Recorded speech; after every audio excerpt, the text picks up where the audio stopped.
When all hope is lost, powerful motivational story. In a small, forgotten town, tucked away in the mountains, there was a man who had lost everything.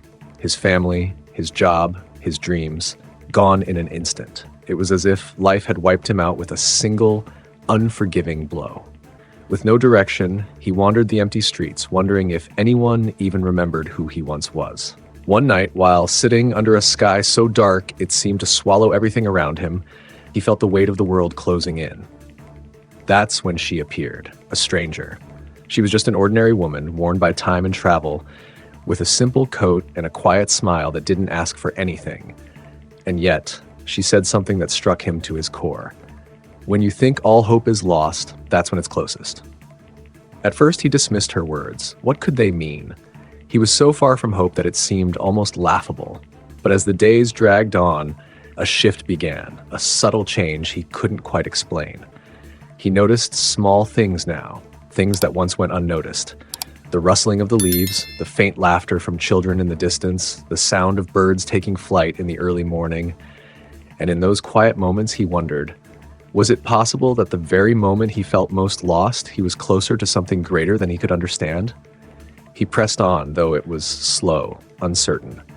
Yet each step, however small, carried a weight, a glimmer of something, a feeling he couldn't shake. What if she was right?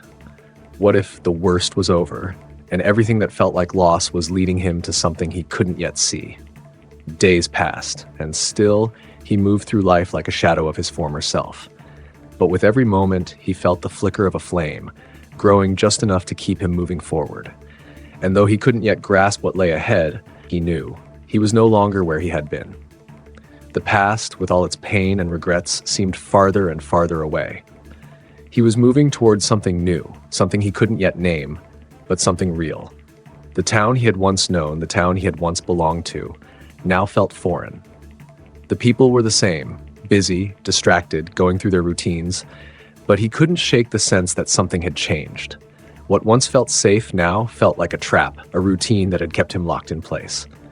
Walking through the streets, he could almost hear the town whispering its secrets, telling him how little he had truly understood about life. It wasn't until that day, the day the sun cast long shadows on the dusty roads, that he felt it. That feeling, that flicker of recognition, like something was just about to change. He didn't know how or what it would be, but something inside told him it was coming. He wasn't sure what had shifted, only that it had.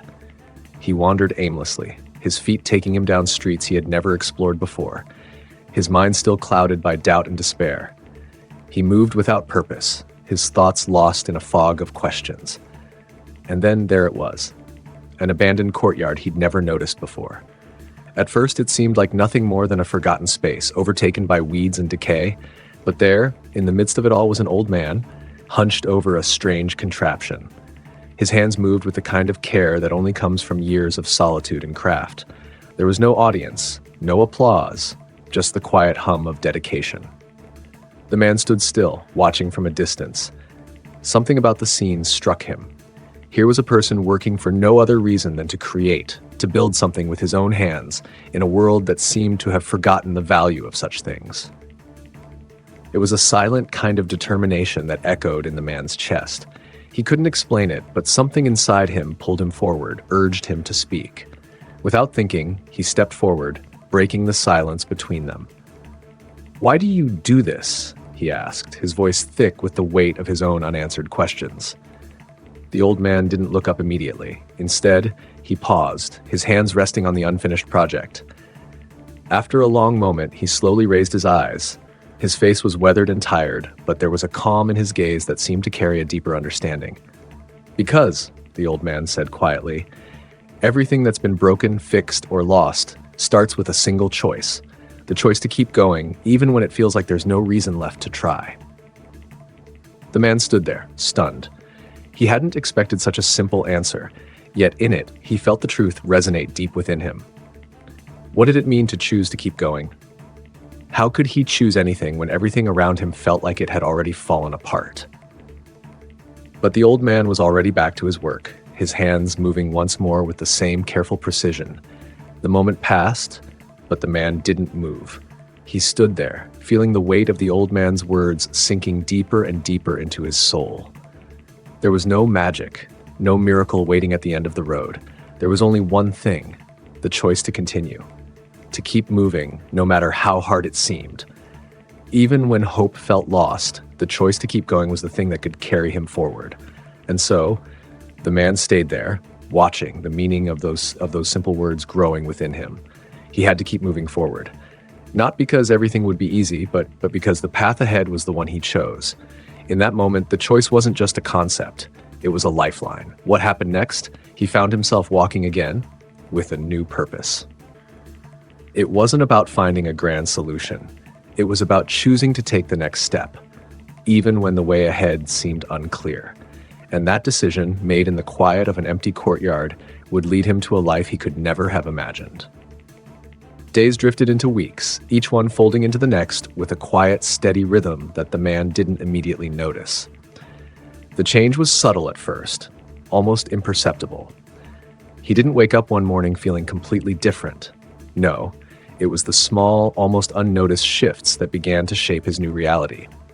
His body, which had once felt like it was weighed down by the heaviness of his past, now carried him with a newfound energy. He wasn't sure where it came from, but each step he took seemed to have more purpose, more drive. He found himself rising earlier before the first rays of the sun crept over the horizon, feeling the coolness of the morning air against his skin. There was no alarm, no rush, just the quiet certainty that the day needed to be started. His mind, once shrouded in the fog of doubt and fear, began to clear in ways that were almost impossible to track. It wasn't a sudden clarity, but a slow peeling away of layers that had obscured his view of the world. Each thought, once tangled and confused, began to separate into something more manageable. It was as though his mind, for the first time in years, was able to breathe again. Small victories began to feel monumental. He picked up a broken tool one afternoon, the kind he would have left untouched before, and without thinking, began to fix it. His hands, though worn and weathered, moved with a quiet determination that surprised him. He was fixing something, creating something, and it felt good. It was an unfamiliar feeling, a feeling of competence, of purpose. He smiled to himself as he set the tool back in its place, a quiet sense of accomplishment filling him in a way that words couldn't quite capture. It wasn't much, but it was a beginning. He found himself seeking out moments of connection too, like when he spoke to a neighbor, someone who had long since stopped acknowledging him. The small talk seemed trivial, but it was something. A bridge where before there had been a chasm, and in that brief exchange there was something meaningful, something simple, but real. The world that had once felt closed off and distant was now opening, piece by piece. Though life was still challenging, the heaviness that once clung to him like a second skin had lessened. The days, once full of drudgery, now held more weight than he had ever realized. And when he looked around, everything seemed different, not because anything had changed, but because he had. One evening, after a long day's work, he found himself on the hill that overlooked the town. The same town that had once felt like a prison, now spread out before him, bathed in the soft, silvery glow of the moon. The streets, so familiar and yet so foreign, stretched out into the distance. For the first time in a long while, he noticed something he hadn't before, the vastness of it, the potential of it. The emptiness of the streets, which had once felt like a reminder of all that was wrong, now felt like an open canvas waiting for him to leave his mark. Standing there with the cool night air brushing against his face, something stirred deep within him. It wasn't hope, not yet. Hope felt too distant, too abstract. But it was something close, something that felt more like a spark than a flame, flickering and tentative, but alive. He realized as he looked out at the town below that perhaps he wasn't looking for something outside of himself. Perhaps he wasn't waiting for a miracle to save him. No, the real answer, he thought, lay in something much more profound. It lay in the simple, powerful act of remembering something he had lost, something essential, the ability to choose. In that quiet, moonlit moment, the world seemed to open up before him. What if all the pain, all the struggle, the heartbreak, the disappointment had actually been leading him to this moment? What if everything that had gone wrong had been a stepping stone to something greater? The idea felt impossible to fully grasp, but somehow it resonated deep within him. It was the realization that the road ahead didn't have to be a continuation of the past. It could be something entirely new. And the only thing standing between him and that new path was the simple act of choosing to walk it. The uncertainty of the road ahead didn't scare him anymore. For the first time, he understood that the journey wasn't about all the answers or knowing exactly what was waiting around the corner. It was about walking, one step at a time, and trusting that each step was a step toward something meaningful. He didn't have to know everything right now. He didn't have to have it all figured out. He just had to keep moving. And in that moment, the impossible didn't seem so far away. It was as though the horizon had shifted just slightly, but enough to make everything feel reachable. What had the man realized? What had shifted in him in that quiet, moonlit moment? The truth was, it wasn't some grand epiphany. It wasn't about a sudden burst of hope. It was something simpler, yet far more profound. It was the realization that, in the end, it's not about waiting for the perfect moment. It's about deciding right now to make a choice. The choice to keep moving forward. The choice to take the first step, even when you can't see the entire path ahead. So what choice will you make? Let me know in the comments and share this story with someone who might need to hear it today, because this story isn't just about a man in a small town. It's about all of us.